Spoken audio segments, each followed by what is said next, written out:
Greetings, travelers, dog lovers. How much is that doggy in the window? The one with the waggly tail. Well, I'm here to show you Dottie Jackson's diet. I do hope that doggy's for sale. I must take a trip to California and leave my poor sweetheart alone. If he has a dog, he won't be That's Patty Page from 1953. Well, here's the kind of diet that I give Dottie Jackson. Okay, thanks, Patty. This is the raw diet, and this is I've been feeding her for 5 years on this diet. Now there's variations. You can use beef, pork, chicken, fish, but this is what you're shooting for. You want 80% muscle protein, 10% calcium, 10% fat. And beef, chicken, pork, fish, for your muscle protein. Now this is based on canines. Canis lupus familiaris. Dogs, wolves, coyotes, foxes, dingoes, jackals, hyenas, canines, carnivores. And this is the basic ingredients of what they all have to have, these three things. They don't need blueberries, they don't need wheat, they don't need oatmeal, they don't need rice, they don't need kale. Three basic things that these animals get right there. They get a rabbit, they eat a bird. The calcium is for their bones, and they get that from the bones of the critter that they ate. The muscle protein, of course, comes to the muscles of the rabbit or the bird or the possum, and of course the fat. They need fat also, and that's in the animal that they're eating. So this is kind of based off of that. And what I found is the chicken drumstick works for me because it's got all three. It has the muscle protein, it has the fat on the skin, and of course the bones have the calcium. And this is all raw. There's no stoves in here, there's no ovens, there's no broilers. It's all raw. And when she was younger, I would feed her one drumstick in the morning and one in the evening. But now she's older, she gets fed once a day, 2 drumsticks. Now I've added some things, and it's recommended that you do. Not just this chicken, but I add chicken liver and or chicken gizzards. Now, if you're doing beef, you could do beef liver, you could do pork liver, but you add a bit of that for some of the nutrients that the liver and the gizzard has. It supplements the meal. So basically, here what I've done is here's a whole chicken leg. Here the meat is off the chicken leg, and it's about, a ping pong ball size, because she just wolfs it down. She doesn't chew and enjoy it. It's just going down. After the meat is off, I have this bone structure. I split this part a couple times, and these knuckles on the ends, a hip knuckle and a foot knuckle, I guess that's what you call it. You need to chop those up a bit. I've fed her before that whole knuckle, and that knuckle came back up in about an hour. It's not that she can't digest it, but it just can't get past her goozle, because this food has to get past the goozle in order for her to digest it. So chop that up. I use a chef's knife, sharp, cut the meat off, then chop the bone. This is raw. It's not cooked, but if you chop up this knuckle, you'll see it's full of calcium, and some delicious bone marrow. In this knuckle here, you'll see that. Don't throw those out. Just chop them up. Now, if you had a small dog, let's say you had a rat terrier, you had a Yorkie, you had a Chihuahua, you could blend this all in a blender and chop it all up into a paste, but you still get the ingredients.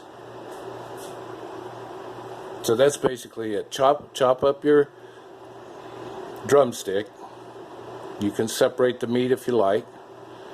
I keep it bite size, or actually swallow size, because she's just going to wolf it down. She's not savoring the joy of the chicken.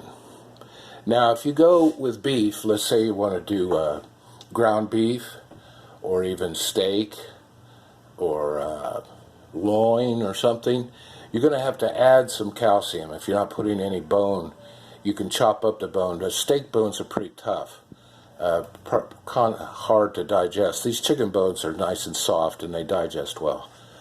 But if you're going to do some beef or pork with no bones, you'll need to supplement with some calcium. And this calcium is special because it has no vitamin D. Dogs can't process vitamin D. So go to the health food store, and it's a calcium tablet, probably one tablet a meal, each meal. If you're just using raw burger, steak, or whatever, all raw. And so what I'll do here,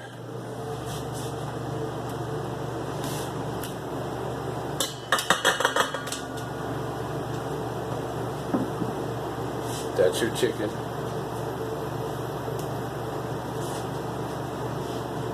Got some chicken livers. She's going to get both. This chicken liver juice is good, so don't throw that out.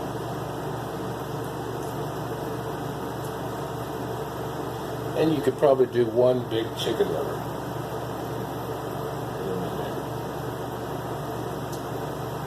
That's probably enough, because I'm going to give her some gizzards too.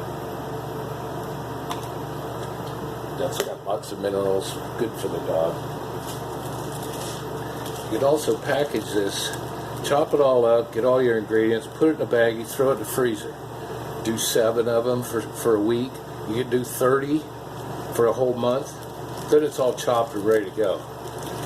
Now there's a gizzard. We give her some gizzards, and I adjust her weight. She's looking a little thin. Add some good old bacon. American bacon is mostly fat, so that works. Now you could use hearts, chicken hearts, beef hearts, but that's only a small amount of the nutrition. She doesn't need a lot of gizzards and stuff. There's a couple of fresh gizzards right there. And I'm going to have to chop this one up after I feed her. She's not here right now. If she saw me doing this, she'd be having a fit. Final thing on all this meat. You got all that meat in there. Doggy can sometimes get constipated. So get some Quick Oats, Northern Gold, Quaker, whatever. Quick Oats means it's kind of half cooked or something. And just a sprinkle, just use a sprinkle of oats, and that helps her move the material through the system. If you add too much, she's going to get the runs, and they last a day, and you adjust, and they go away. I've learned this over the last 5 years. So just a sprinkle of oats, that helps with the movement of the material. Speaking of movement, you know, you're looking at what you put in your dog, but are you paying attention to what comes out of your dog? And with all this meat and all that's in there, you know, she only poops like 3 little poops. But if you add that much food out of a bag or a can of dog food, that's about how much they poop. So pay attention to the poop, because what goes in's got to come out. I put all this meat in there. She eats it all up, and she only poops a few little poops. What's that tell you? It tells you she's absorbing all this nutrient, all this protein, and very little of it is coming out. Now, if you do it with a bag of dog food or a can of dog food, you're going to see that what goes in just about all comes out. And it's going to sit in the yard for a week. You better go clean it up. It's a big pile of mush. These poos that come out of her, in 2 or 3 days they turn white and into a powder and pretty much blow away. They dissolve. There's no 2 weeks of the poop sitting there in the yard. Of course, I pick up daily, but it's telling you something, that they are absorbing all this protein and nutrient, and they're not releasing that much waste. So how do I know this works? Just 5 years. That's all I did. I tried this for 5 years. I have no problem. The only problem I had was those knuckles on this end of the chicken. This end of the chicken and that end of the chicken, those need to be chopped up, because they won't pass. And if they won't pass in an hour, they're coming back up. So now, let's test it. Let's see if she likes this stuff. Okay, we have our sample out here on the yard. Let's see if she likes it.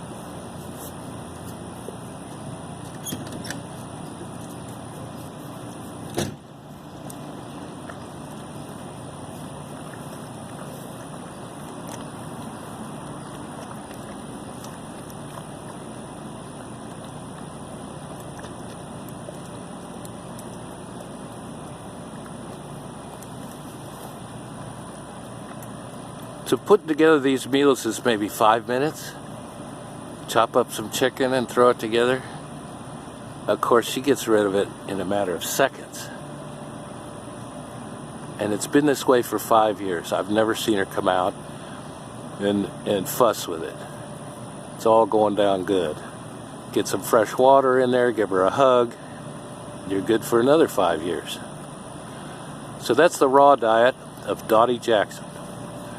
What a clean plater. Good girl. All right, enjoy your pooch.